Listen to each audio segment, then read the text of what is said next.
Assalamualaikum warahmatullahi wabarakatuh. A'udzubillah, bismillah, alhamdulillah, wassalatu wassalamu ala rasulillah wa ala alihi wa sahbihi wa mawala. La hawla wa la quwata illa billah, amma ba'du. Yang Bapak cintai, yang Bapak sayangi, seluruh siswa-siswi, khususnya kelas 4A MI Nurul Haji Cikampek. Baiklah, hari ini kita akan kembali belajar di tema kelima. Ini merupakan tema terakhir di semester 1 untuk tematik dengan tema pahlawan. Hari ini sesuai jadwal kita akan membahas materi khusus untuk PPKN.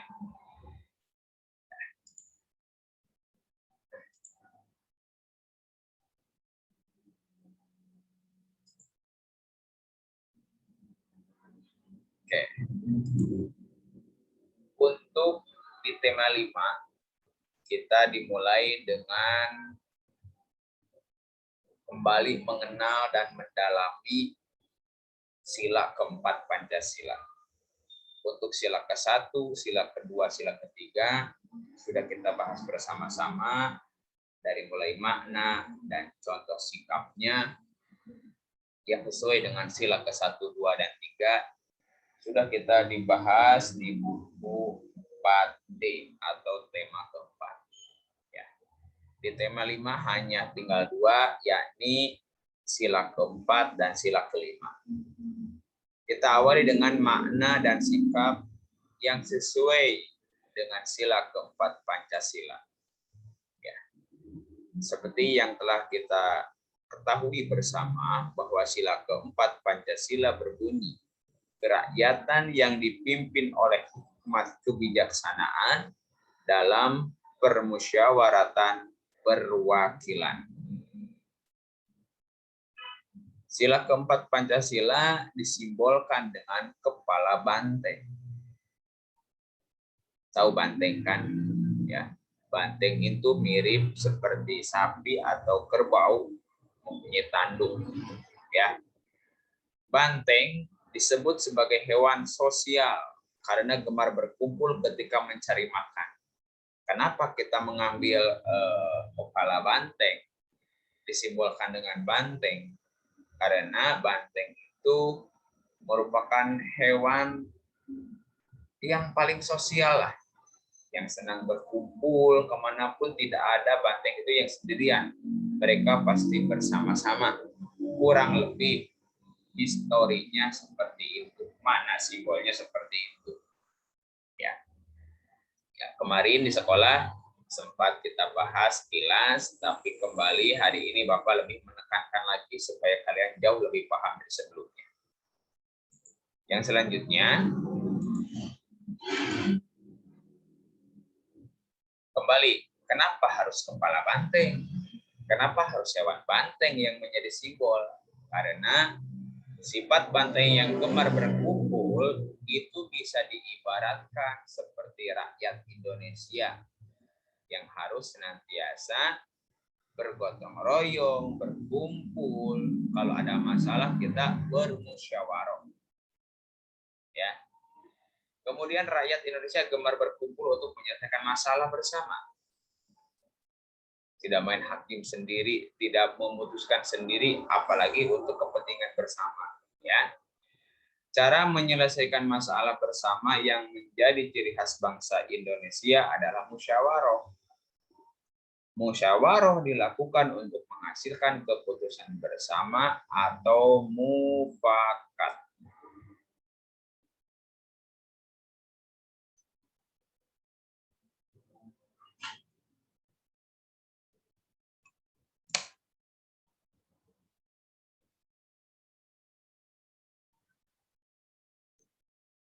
Seperti itu. Yang selanjutnya, kegiatan musyawarah sesuai dengan sila keempat Pancasila. Makna sila keempat Pancasila yaitu, nah Nah, itu seperti simbolnya. Apa maknanya? Satu, mendahulukan kepentingan dan tujuan bersama di atas kepentingan pribadi. Itu yang pertama. Kemudian mengambil keputusan bersama dengan cara musyawarah. Sudah Bapak jelaskan kemarin di sekolah, ini kembali supaya kalian jauh lebih memahami. Kemudian musyawarah dilakukan dengan sikap bijaksana dan semangat kekeluargaan. Yang namanya keluarga kan nggak pantas kalau gontok-gontokan, main otot, marah-marah, kan tidak pantas, tidak etis. Ya, harus dengan selain musyawarah memutuskan masalah atau perkara itu dengan kepala yang dingin, ya, dengan kekeluargaan seperti itu, dengan arif dan bijaksana, tidak dengan otot, tidak dengan marah-marah. Lanjut, ya, itu dari sila keempat. Makna dan sikap sesuai dengan sila kelima sekarang. Ya.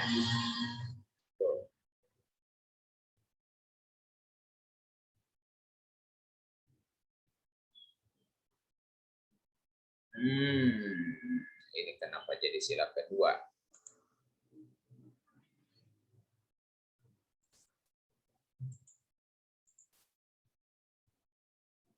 Nah, ini.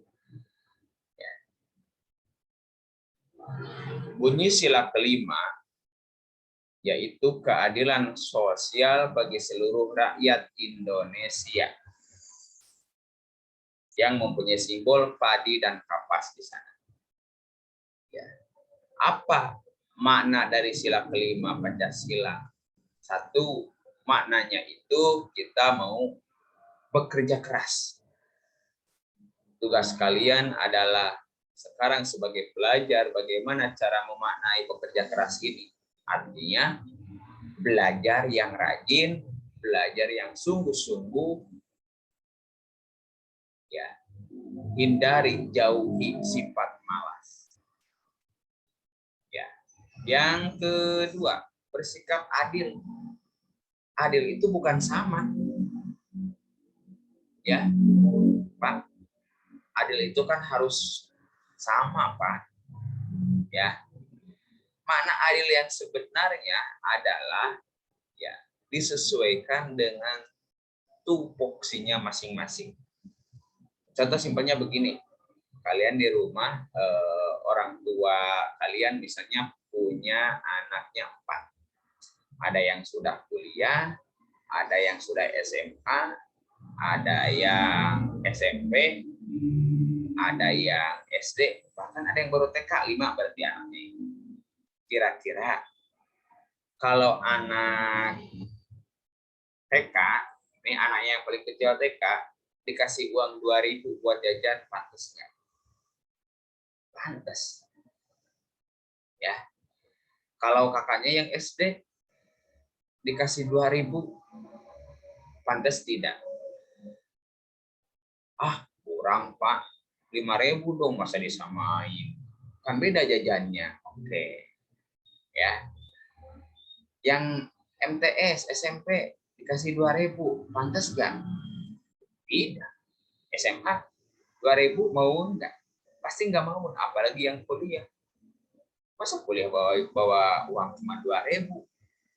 Kan begitu. Ya. Jadi adil itu bukan sama. Itu makna di sini kalau Bapak maknai lebih lanjut seperti itu. Mungkin akan pantas misalnya kalau yang TK 2.000, ini kalau urusan uang jajan misalnya ya, contoh kecilnya, biar kalian cepat memahami maksud dari bukan sama di sini. Kalau dengan berurusan berbangsa dan bernegara, udah lain lagi. Ya, contohnya nanti. Kalau misalnya anak TK 2.000, yang SD kakaknya 5.000, kemudian SMP kakaknya 10.000, yang SMA misalnya 15.000 atau 20.000, kemudian kakaknya yang kuliah 30.000. Nah, itu baru adil. Ya, itu. Apa biar adil dari mulai kakaknya yang kuliah, SMA, SMP, SD sama TK disamain jajannya 2.000 semuanya. Nah, itu bukan adil. Ya, seperti itu. Bisa dipahami ya.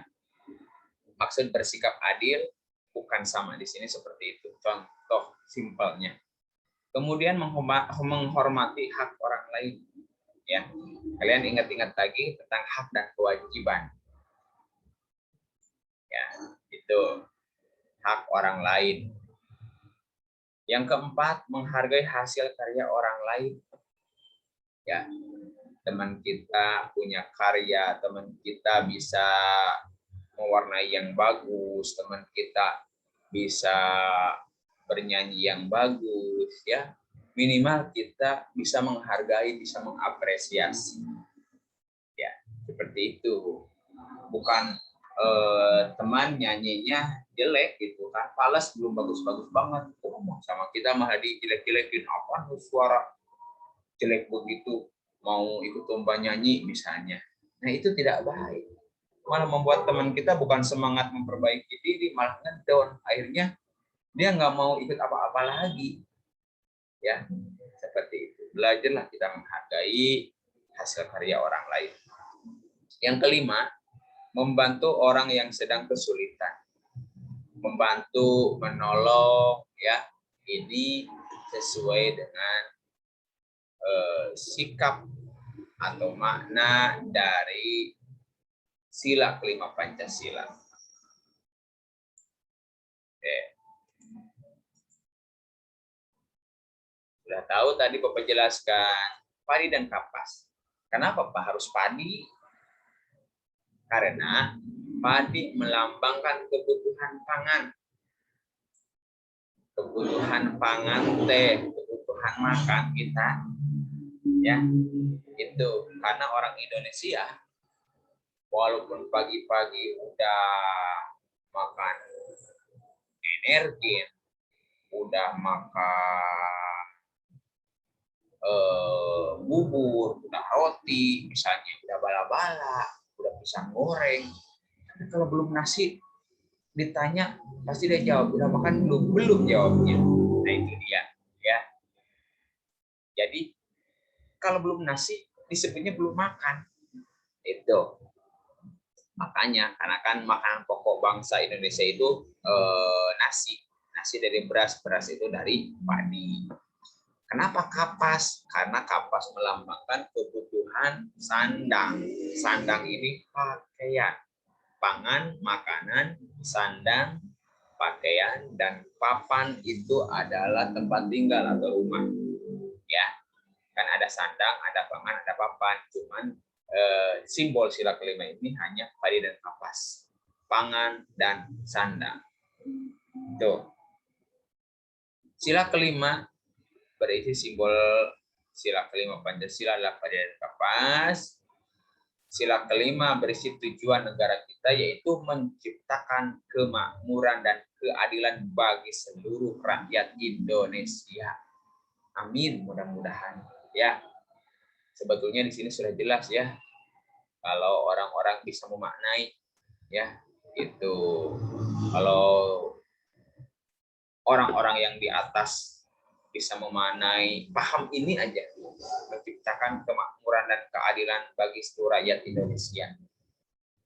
Seluruh kekayaan yang ada di tanah air Indonesia, baik di darat, di laut maupun di udara, itu semuanya diolah, ya, itu semuanya dikelola. Untuk apa? Untuk memakmurkan seluruh rakyat Indonesia, sehingga tidak ada lagi bangsa Indonesia yang masih ada yang kelaparan, masih ada yang belum bisa sekolah. karena biaya sekolah. Sebetulnya harusnya seperti itu. Ya. Nah, tugas kalian sekarang sebagai calon para pemimpin bangsa, bagaimana caranya agar kekayaan yang ada di Indonesia ini benar-benar bisa untuk memakmurkan bangsa Indonesia, seluruh bangsa Indonesia, bukan untuk pribadi, bukan untuk golongan, ya, apalagi untuk bangsa asing. Tidak boleh, ya. Itu sudah dijamin, sudah jelas dalam undang-undang, dalam Pancasila. Tujuan negara adalah menciptakan kemakmuran dan keadilan bagi seluruh rakyat Indonesia. Masya Allah. Ini terakhir. Sikap yang sesuai dengan sila kelima Pancasila. Ya, itu referensi tambahannya kalian bisa lihat, cari lagi di Google atau kembali lihat di buku. Ya, itu baca-baca lagi yang di buku. Sikap yang sesuai dengan sila kelima Pancasila. 1. Menabung untuk membeli mainan kesukaan. Ini mau untuk anak-anak. Kalian mah sudah nggak pantas ya menabung untuk membeli mainan. Ya, kalian mah sudah gede, udah nggak pantas main boneka-bonekaan, main mobil-mobilan. Ya, gunakanlah uang dengan bijak. Ya, seperti itu. Kemudian yang kedua, membagi tugas kelompok dengan adil. Ya, sudah Bapak lakukan, kalian di kelas sering Bapak buatkan kelompok belajar bersama-sama. Tujuannya itu sebagai pengamalan dari sila kelima. Memuji gambar buatan teman. Mau gambar, mau kolase, mau montase, dipuji aja walaupun sebetulnya jelek gitu kan. Tapi kita tujuannya bukan memuji, kita membohongi teman, tapi tujuannya untuk memotivasi. Ih, bagus banget gambarnya, Masya Allah. Ya, apalagi nih akan lebih bagus lagi kalau ini perpaduan warnanya misalnya jangan hitam dengan abu-abu misalnya.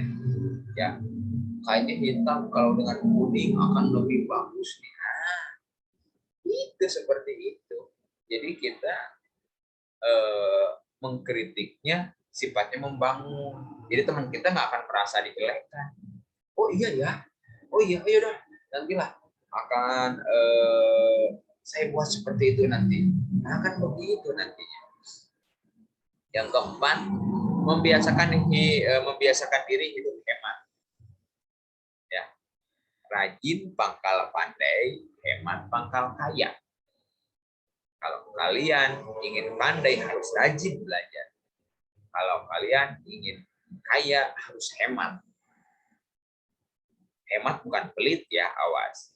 Mana hemat itu bukan pelit, bukan kikir. Gitu. Jadi pinter-pinter mengelola keuangan. Apakah saya belum punya penghasilan?